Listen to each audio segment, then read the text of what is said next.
Hello, hello les amis, c'est Valérie de Comme des As et aujourd'hui, je décortique avec vous une première fausse croyance. Si vous êtes jeune parent ou si vous êtes parent depuis pas très longtemps, vous avez sûrement été confronté à cette croyance qui dit que une fois qu'un enfant a reçu ses soins, il faut le laisser pleurer. Sinon, si on le prend dans les bras, il va prendre l'habitude et devenir un gros capricieux. On n'a pas envie que nos enfants soient capricieux et donc on a tendance à écouter ces fausses croyances. Et pourtant, je vous l'affirme, c'est une fausse croyance. Alors, sur quoi elle repose cette croyance? Eh bien, en réalité, elle repose sur deux principes erronés. Le premier, ça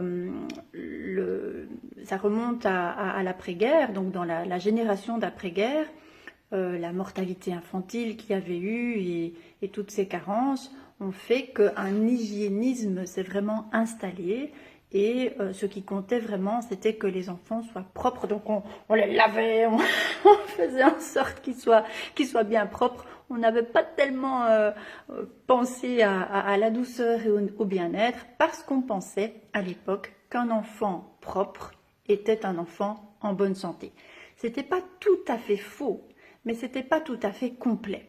Puisque aujourd'hui, on sait que le sentiment de sécurité est aussi important dans le développement de l'enfant que le besoin d'hygiène et que les soins corporels.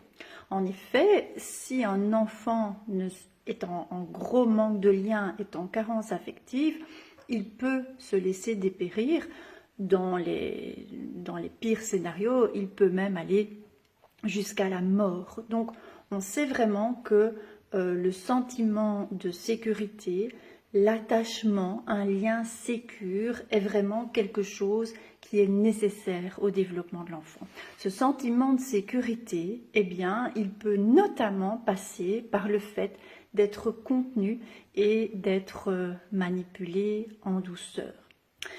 Le deuxième principe erroné, c'est que en réalité, la question n'est pas tellement est-ce qu'il faut laisser pleurer l'enfant ou pas, puisque vous savez comme moi qu'un pleur, au fond, c'est un signal de communication. Donc le but n'est pas d'arrêter les pleurs à tout prix. C'est pas grave un enfant qui pleure. Un enfant qui pleure, c'est un enfant qui émet un signal pour dire à l'adulte « Oh, j'ai besoin de toi !» Ok? Donc, on ne veut pas absolument arrêter ce signal. Ce signal est sain, il éveille notre attention. Ce qui pose problème, c'est quand un enfant pleure dans l'indifférence. C'est-à-dire qu'à ce moment-là, ce qu'on lui envoie comme message, si on ne répond pas à son pleur, c'est « débrouille-toi tout seul ». À ce moment-là, c'est un peu comme si on disait à l'enfant « tu ne peux compter que sur toi-même quand tu es en détresse ».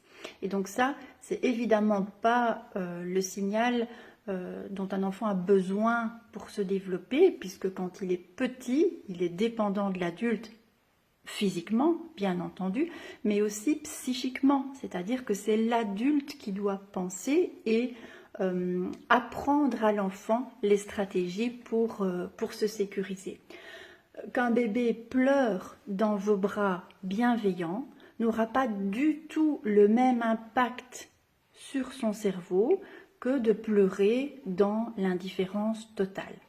Par ailleurs, pour terminer avec ça, le pouvoir du toucher s'explique aussi par le fait que la libération d'une hormone qu'on appelle l'ocytocine, aussitôt bien, va permettre à l'enfant de développer ce sentiment de bien-être et donc la consolation.